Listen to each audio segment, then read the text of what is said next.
The Wind in the Willows by Kenneth Grahame. Read by Robin Hearn. Chapter 7. The Piper at the Gates of Dawn. The willow wren was twittering his thin little song, hidden himself in the dark selvage of the river bank.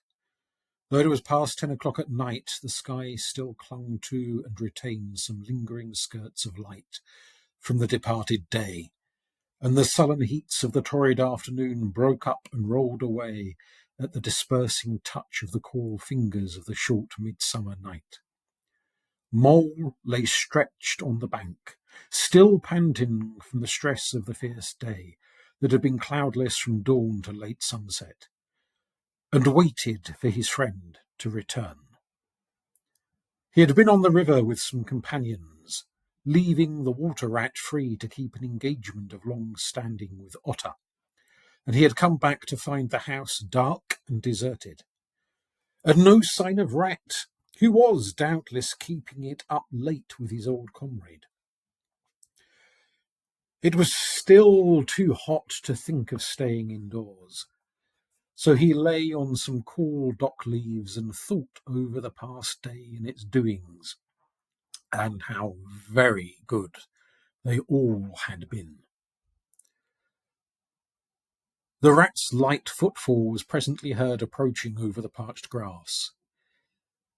"Oh, the blessed coolness!" he said, and sat down, gazing thoughtfully into the river, silent and preoccupied. "You stayed to supper, of course," said the mole presently. "Simply had to," said the rat. "They wouldn't hear of my going before. You know how kind they always are, and they made things as jolly for me as ever they could, right up to the moment I left. But I felt a brute all the same, as it was clear to me they were very unhappy, though they tried to hide it.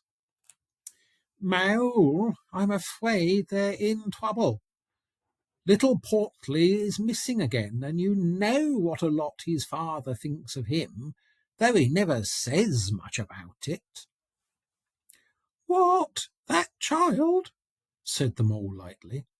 "Well, suppose he is. Why worry about it? He's always straying off and getting lost and turning up again. He's so adventurous. But no harm ever happens to him. Everybody hereabouts knows him and likes him, just as they do old Otter. And you may be sure some animal or other will come across him and bring him back again all right. Why, we've found him ourselves, miles from home, and quite self-possessed and cheerful." "Yes, but this time it's more serious," said the rat gravely. "He's been missing for some days now, and the otters have hunted everywhere, high and low, without finding the slightest trace. And they've asked every animal, too, for miles around, and no one knows anything about him. Otter's evidently more anxious than he'll admit. I got out of him that young Portly hasn't learned to swim very well yet, and I can see he's thinking of the weir. There's a lot of water coming down still, considering the time of year, and the place always had a fascination for the child. And then there are, well, traps and things, you know. Otter's not the fellow to be nervous about any son of his before it's time, and now he is nervous. Well, when I left, he came out with me, said he wanted some air, and talked about stretching his legs. But I could see it wasn't that, so I drew him out and pumped him and got it all out from him at last. He was going to spend the night watching by the ford. You know, the place where the old ford used to be in bygone days before they built the bridge." "I know it well," said the mole. "But why should Otter choose to watch there?" "Well, it seems that it was there he gave Portly his first swimming lesson. continued the rat, from that shallow gravelly spit near the bank. And it was there he used to teach him fishing, and there young Portly caught his first fish, of which he was so very proud. The child loved the spot, and Otter thinks that if he came wandering back from wherever he is, if he is anywhere by this time, poor little chap, he might make for the ford he was so fond of, or if he came across it, he'd remember it well and stop there and play, perhaps. So Otter goes there every night and watches, on the chance, you know, just on the chance. They were silent for a time, both thinking of the same thing. The lonely, heart-sore animal, crouched by the ford, watching and waiting the long night through, on the chance. Well, said the rat presently, I suppose we ought to be thinking about turning in. But he never offered to move. Rat, said the mole, I simply can't go and turn in and go to sleep and do nothing, even though there doesn't seem to be anything to be done. We'll get the boat out and paddle upstream. The moon will be up in an hour or so, and then we will search as well as we can. Anyhow, it will be better than going to bed and doing nothing. Just what I was thinking myself, said the rat. It's not the sort of night for bed anyhow, and daybreak is not so very far off. And then we may pick up some news of him from early risers as we go along. They got the boat out, and the rat took the sculls, paddling with caution. Out in midstream there was a clear, narrow track that faintly reflected the sky. But wherever shadows fell onto the water from bank, bush, or tree, they were as solid to all appearance as the bank themselves, and the mole had to steer with judgment accordingly. Dark and deserted as it was, the night was full of small noises, song and chatter and rustling, telling of the busy little population who were up and about, plying their trades and vocations through the night, till sunshine should fall on them at last and send them off to their well-earned repose. The water's own noises, too, were more apparent than by day, its gurglings and cloops more unexpected and near at hand, and constantly they started at what seemed a sudden clear call from an actual articulate voice.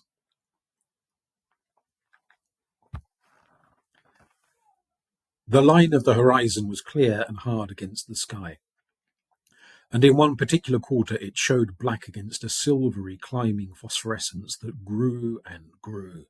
At last, over the rim of the waiting earth, the moon lifted with slow majesty, till it swung clear of the horizon and rode off free of moorings.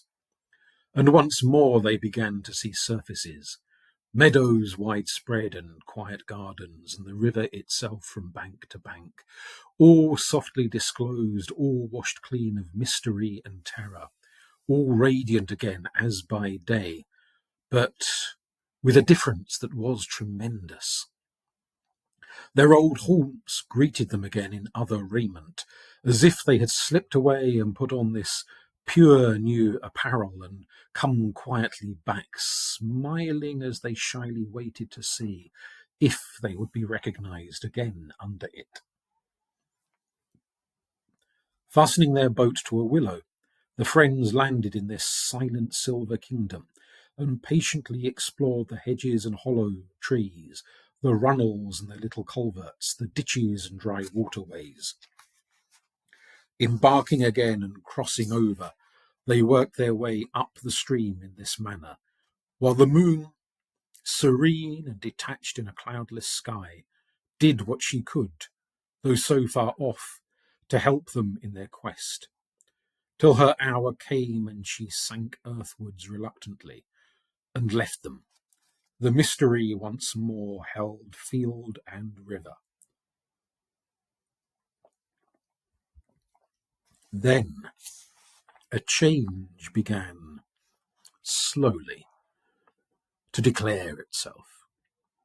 The horizon became clearer, field and tree came more into sight, and somehow, with a different look, the mystery began to droop away from them.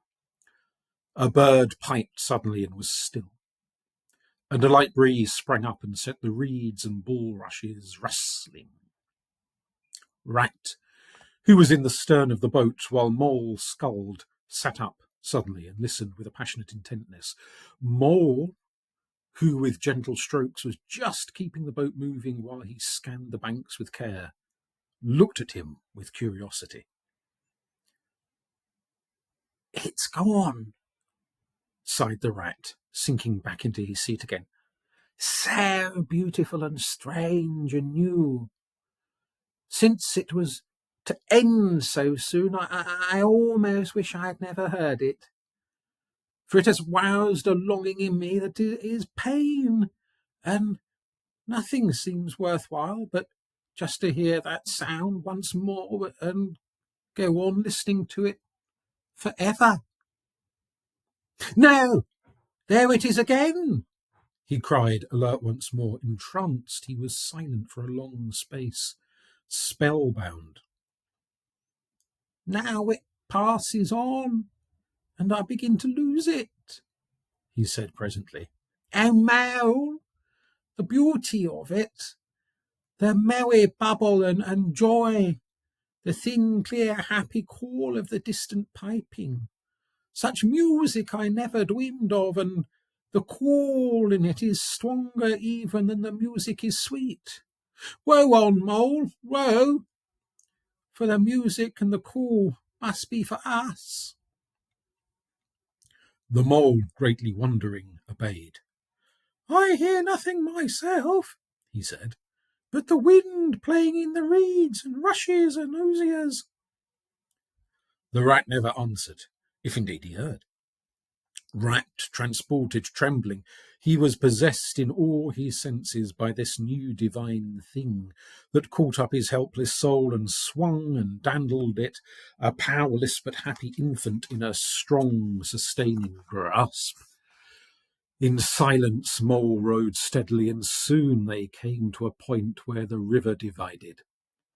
A long backwater branching off to one side, with a slight movement of his head, Rat, who had long dropped the rudder lines, directed the rower to take the backwater. The creeping tide of light gained and gained, and now they could see the colour of the flowers that gemmed the water's edge. "Clearer and nearer still," cried the rat joyously. "And now you must hear it.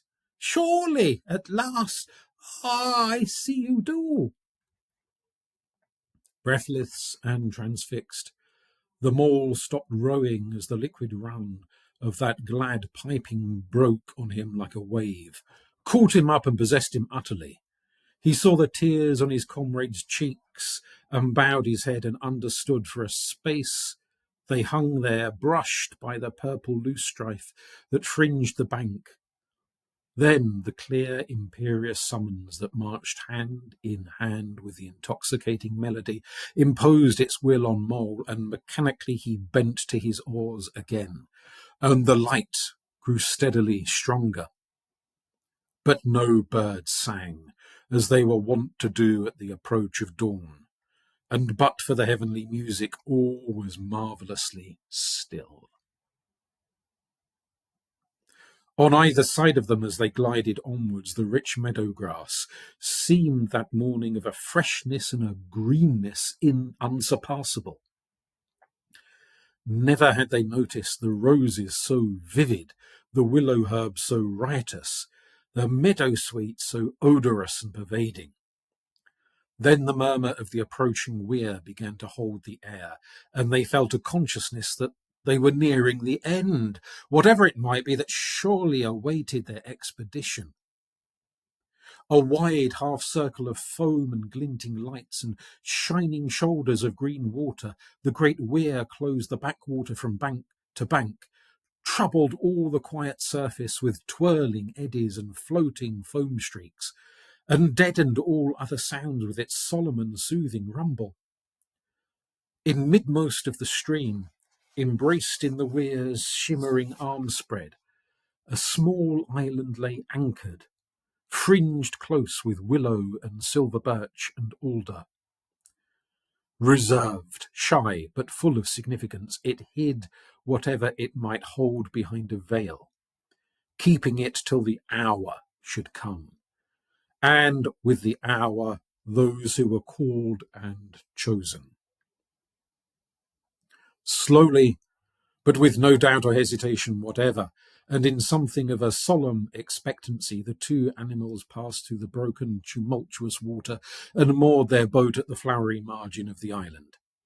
In silence they landed and pushed through the blossom and scented herbage and undergrowth that led up to the level ground, till they stood on a little lawn of a marvellous green set round with nature's own orchard trees, crab, apple, wild cherry, and sloe. "This is the place of my song dream, the place the music played to me," whispered the rat as if in a trance. "Here, in this holy place, here, if anywhere, surely we shall find him." Then suddenly the mole felt a great awe fall upon him, an awe that turned his muscles to water about his head and rooted his feet to the ground. It was no panic terror. Indeed, he felt wonderfully at peace and happy. But it was an awe that smote and held him, and without seeing, he knew it could only mean that some august presence was very, very near. With difficulty he turned to look for his friend and saw him at his side, cowed, stricken and trembling violently. And still there was utter silence in the populous bird-haunted branches around them.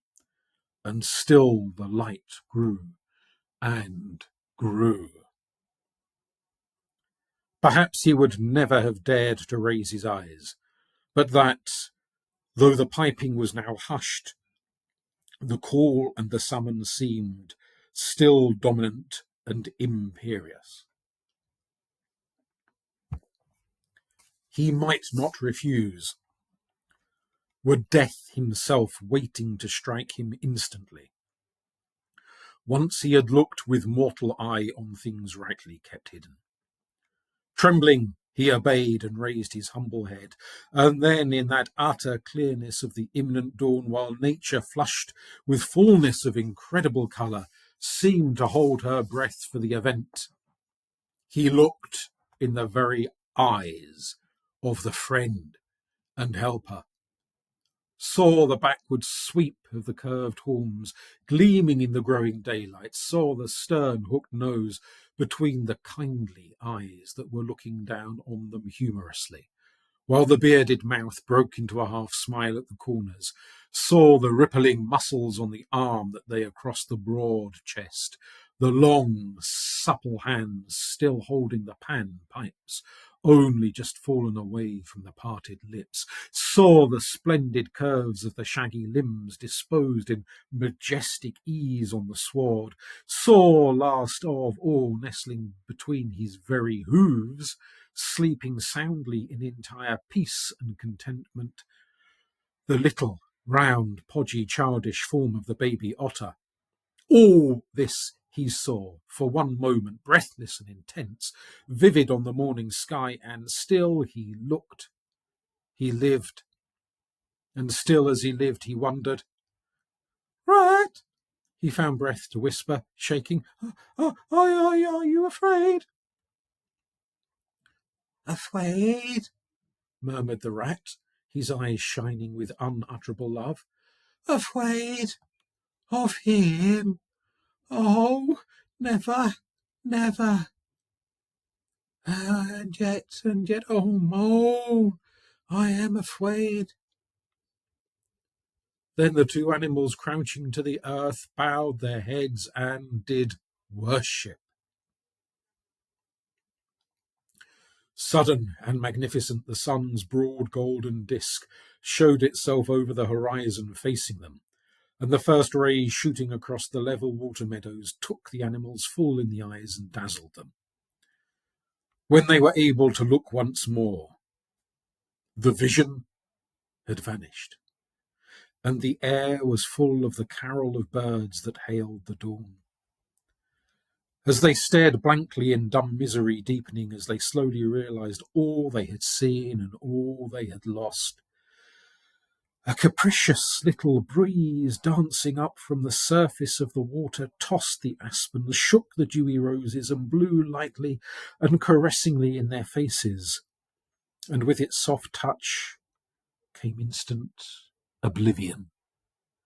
For this is the last, best gift that the kindly demigod is careful to bestow on those to whom he has revealed himself in their helping.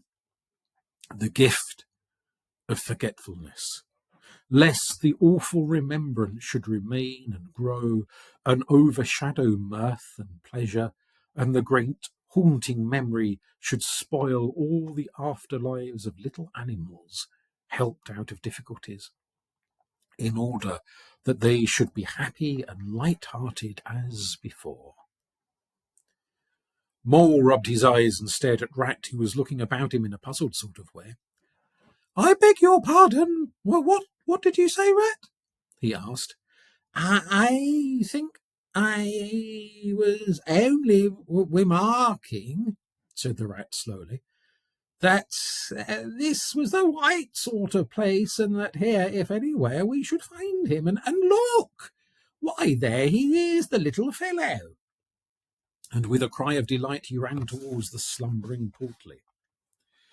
But Mole stood still a moment, held in thought, as one wakened suddenly from a beautiful dream who struggles to recall it, and can recapture nothing but a dim sense of the beauty of it. The beauty. Till that too fades away in its turn, and the dreamer bitterly accepts the hard, cold waking and all its penalties. So Mole, after struggling with his memory for a brief space, shook his head sadly and followed the Rat. Portly woke up with a joyous squeak and wriggled with pleasure at the sight of his father's friends, who had played with him so often in past days. In a moment, however, his face grew blank, and he fell to hunting round in a circle with pleading whine. As a child that has fallen happily asleep in its nurse's arms and wakes to find itself alone and laid in a strange place, and searches corners and cupboards and runs from room to room, despair growing silently in its heart, even so Portly searched the island and searched, dogged and unwearied, till at last the black moment came for giving it up and sitting down and crying bitterly. The Mole ran quickly forward to comfort the little animal, but Rat, lingering, looked long and doubtfully at certain hoof marks deep in the sward. "Some great animal has been here," he murmured slowly and thoughtfully, and stood musing, his mind strangely stirred. "Come along, Rat," called the Mole. "Think of poor Otter waiting up there by the ford." Portly had soon been comforted by the promise of a treat, a jaunt on the river in Mr. Rat's real boat, and the two animals conducted him to the water's side, placed him securely between them in the bottom of the boat, and paddled off down the backwater. The sun was fully up by now, and hot on them, birds sang lustily and without restraint, and flowers smiled and nodded from either bank, but somehow, so thought the animals, with less of richness and blaze of colour than they had seemed to remember seeing quite recently somewhere. They wondered where. The main river reached again. They turned the boat's head upstream, towards the point where they knew their friend was keeping his lonely vigil.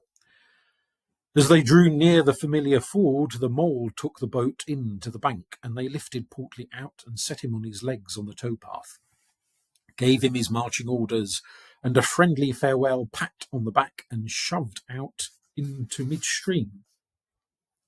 They watched the little animal as he waddled along the path contentedly and with importance, watched him till they saw his muzzle suddenly lift and his waddle break into a clumsy amble as he quickened his pace with shrill whines and wriggles of recognition. Looking up the river, they could see Otter start up, tense and rigid, from out of the shallows where he crouched in dumb patience, and could hear his amazed and joyous bark as he bounded up through the osiers on the path. Then the mole, with a strong pull on one oar, swung the boat round and let the full stream bear them down again, whither it would, their quest now happily ended. "I feel strangely tired, Rat," said the mole, leaning wearily over his oars as the boat drifted. "It's being up all night, you'll say." "Perhaps, but that's nothing. We do as much half the nights of the week at this time of the year." "No, I feel as if I had been through something very exciting and rather terrible, and it was just over. And yet nothing particular has happened." "Or something very surprising and splendid and beautiful," murmured the rat, leaning back and closing his eyes. "I feel just as you do, Mole, simply dead tired. Though not body tired. It's lucky we've got the stream with us to take us home. Isn't it jolly to feel the sun again, soaking into one's bones, and hark to the wind playing in the weeds? It's like music, far away music," said the mole, nodding drowsily. "So I was thinking," murmured the rat, dreamful and languid. "Dance music, the lilting sort that one's on without a stop, but with words in it too. It passes into words and out of them again. I catch them at intervals. Then it is dance music once more, and then nothing but the reeds' soft, thin whispering." "You hear it better than I," said the mole sadly. "I cannot catch the words." "Let me try and give you them," said the rat softly, his eyes still closed. "Now it is turning into words again, faint but clear. Thus the oar should dwell, and turn your frolic to fret. You shall look on my power at the helping hour, but then you shall forget." Now the weeds take it up. "Forget, forget." They sigh, and it dies away in a rustle and a whisper. Then the voice returns. "Lest limbs be weddened and went, I spring the trap that is set. As I loose the snare, you may glimpse me there, for surely you shall forget." "Grow nearer, Mole, nearer to the weeds. 'Tis hard to catch and grows each minute fainter." "Helper and healer I cheer, small waifs in the woodland wet. Strays I find in it, wounds I bind in it, bidding them all forget." "Nearer, Mole, nearer." "No, it's no good. The song has died away into weed talk." "But what do the words mean?" asked the wondering mole. "That I do not know," said the rat simply. "I passed them on to you as they reached me. Now they return again, and this time full and clear. This time at last it is the real, the unmistakable thing, simple, passionate, perfect." "Well, let's have it then," said the mole, after he had waited patiently for a few minutes, half dozing in the hot sun. But no answer came. He looked and understood the silence. With a smile of much happiness on his face and something of a listening look still lingering there, the weary rat was fast asleep.